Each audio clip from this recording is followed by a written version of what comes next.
My name is Joseph, and this is my story of how my life journey was from prison to palace. I was only 17 years old, full of dreams, and perhaps a little too proud of them. My father, Jacob, loved me more than my brothers. He showed it openly, especially when he gave me that beautiful coat of many colors. But for my brothers, that coat was a symbol of something else: jealousy. I had dreams, powerful dreams. In one, my brother's bundles of grain bowed to mine.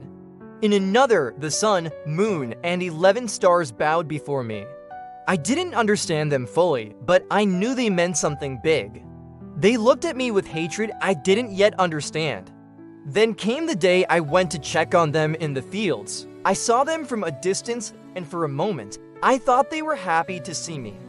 They grabbed me, they tore off my beautiful coat and threw me into a pit. Their laughter echoed off the walls as I begged for mercy. Then I heard them bargaining 20 pieces of silver. That's what I was worth to them, sold to strangers.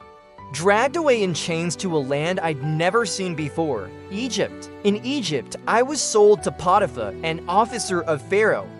A foreign tongue, a foreign god, a foreign life, yet somehow I felt God was still with me.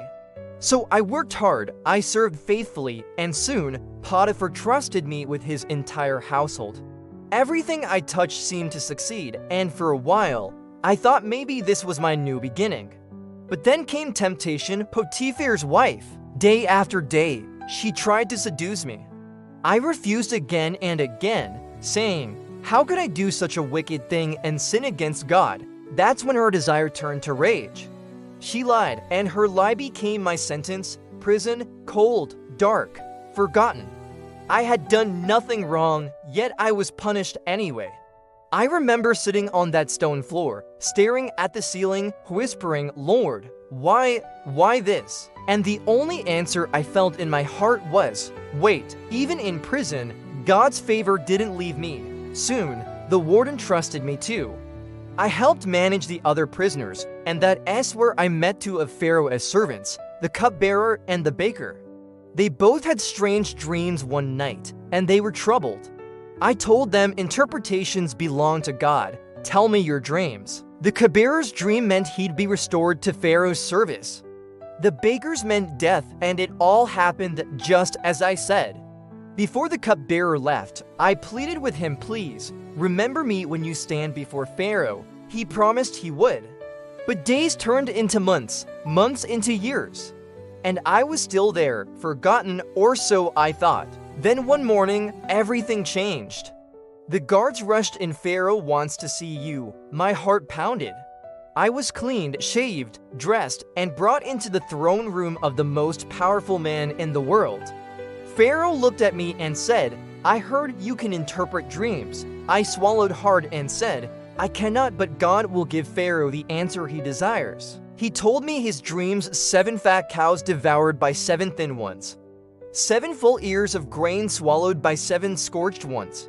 And in that moment, God gave me understanding. I said, the dreams are one and the same. 7 years of abundance are coming, followed by 7 years of famine. Pharaoh must store food during the good years to survive the famine. Pharaoh stared at me for a long time. Then he turned to his court and said, "Can we find anyone like this man, one in whom is the Spirit of God?" And just like that, I went from prisoner to prime minister.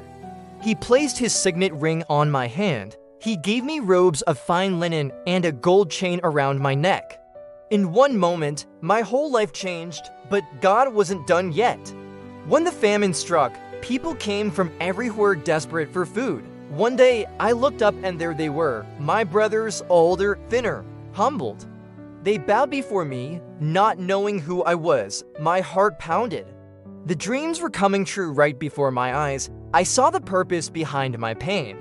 I revealed myself through tears and said, "I am Joseph, your brother, the one you sold into Egypt." They were terrified. But I said, "Don't be afraid. You meant evil against me, but God meant it for good to save many lives." And that's when I finally understood.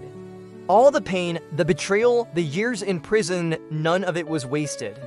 Every step, every tear, every sleepless night, it was all part of God's plan. From the pit, to slavery, to prison, to palace, I learned that God's timing is perfect, even when His plan is hidden. So if you ever find yourself trapped in your own prison, wondering where God is, remember my story. He's not finished with you. You may not see it now, but your palace is coming. And when it does, you'll look back and say God was there the whole time. If you have liked this video, please share, like, and subscribe onto our channel so that you can be notified whenever we upload our new videos. Thank you for watching, and may God bless you mightily in Jesus' name.